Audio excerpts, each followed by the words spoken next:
In this video, I'm going to build out the interior, run the wiring, and weigh the camper.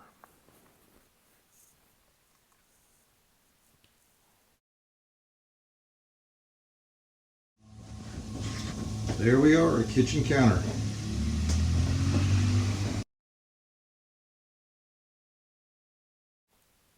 The cabinet doors are made of 1/8" plywood. I glued on full-length handles to stiffen them, and then made tracks for them to slide in.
I tried to build a cabinetry as light as possible.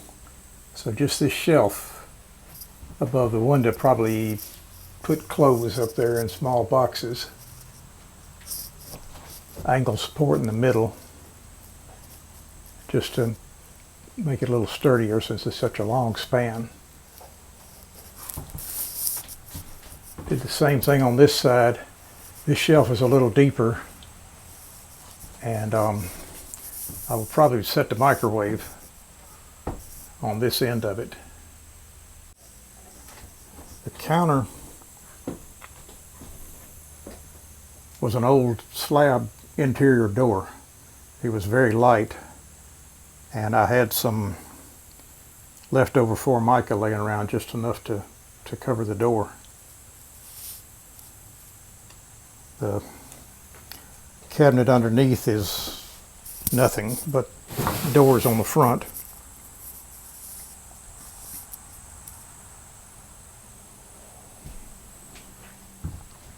And I'm going to build a drawer for a chest type refrigerator. That's not where the water bottle will go. So the drawer is all I got left of interior cabinetry, and I'm going to call it quits there, just to save weight. Well, no, that's not all the inside. This is supposed to be the bathroom, so it'll need a wall and a door.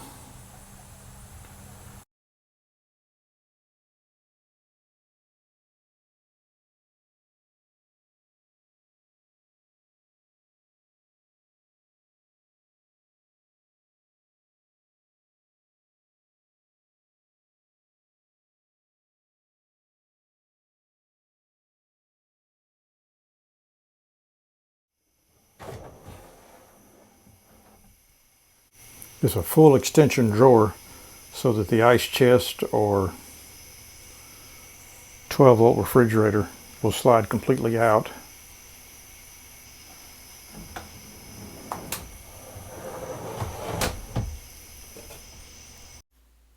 I built out from the back wall just a little to have a place to hang the bathroom door.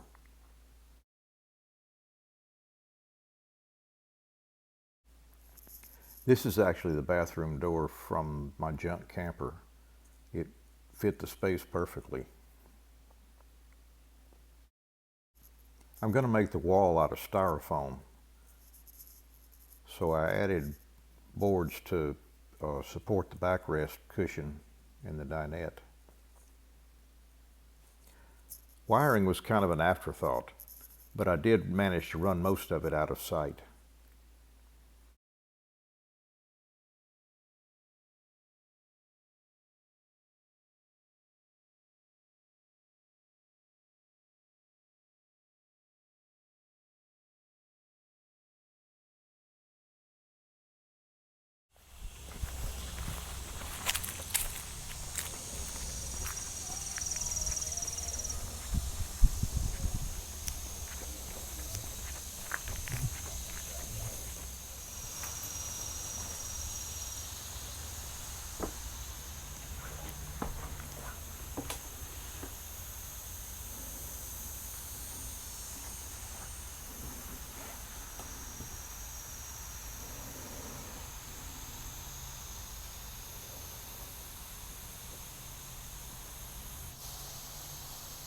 I've run all the wiring. I've got a GFI outlet feeding another outlet, feeding the outlet that will be in the bathroom. On this wall, on another circuit, I've got a GFI outlet feeding the other outlets on this side. This one and one under the counter.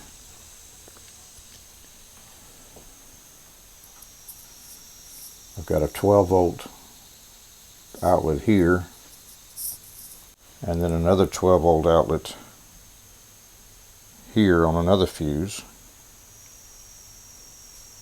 I've got the fuse panel with the 12-volt fuses and the 110-volt breakers that came out of the junk camper. I've got all the 12-volt lighting in. This switch turns on the overhead light. Got one here in the doorway and one overhead, operated by that switch. I use these bigger lights out of a different junk camper. I like them because they have either a 1 light or a 2 light. So I had that over this table and another one over the sink.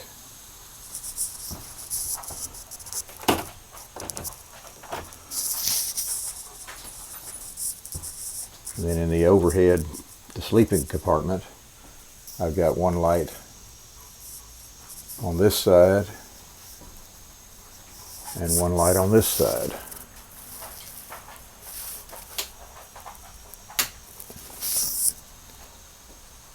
I've ordered 2 spotlights or reading lights that I'll put on each side of the window, so there'll be 2 reading lights in the bed area.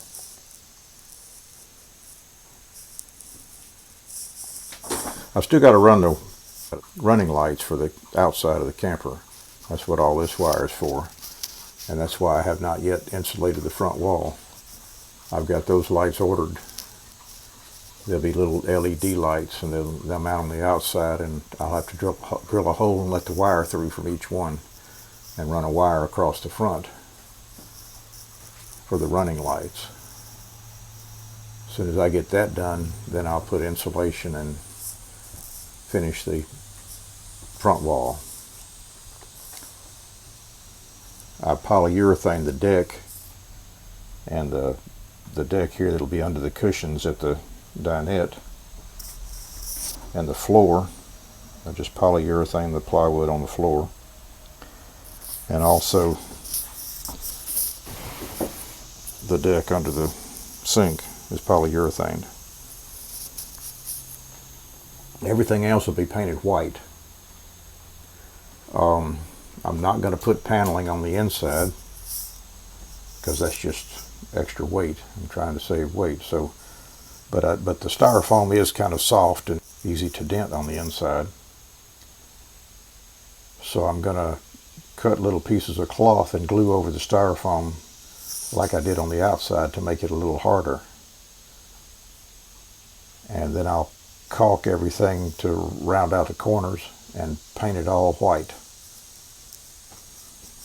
The fuse panel, circuit breaker panel, fit really well under here. I made a little shelf for it, and we'll probably slide extra shoes under the bottom just to keep them out of the floor. I added this little step to climb up into the overhead, and it serves a dual purpose.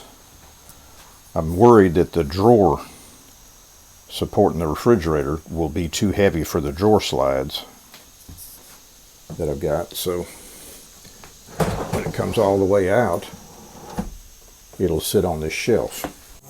I got 3 switches here.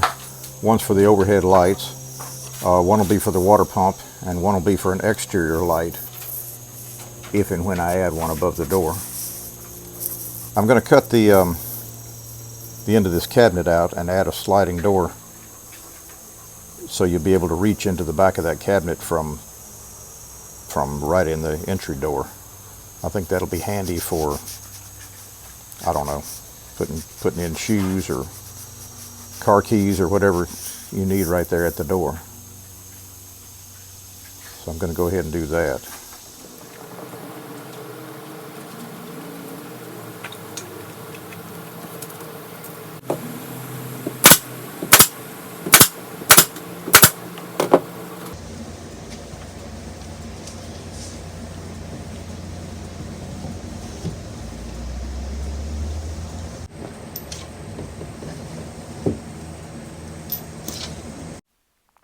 Cloth glued to the inside,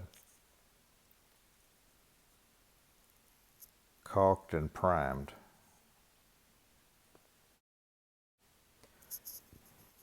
Next, I'm going to install the clearance lights. I used mastic to seal the lights to the camper so no water would leak in through the wire holes.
I'm going to try to weigh the camper on a bathroom scale.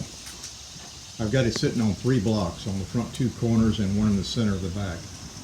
So if I replace each block with a scale one at a time, I should get a fairly accurate measurement of what it weighs at this point.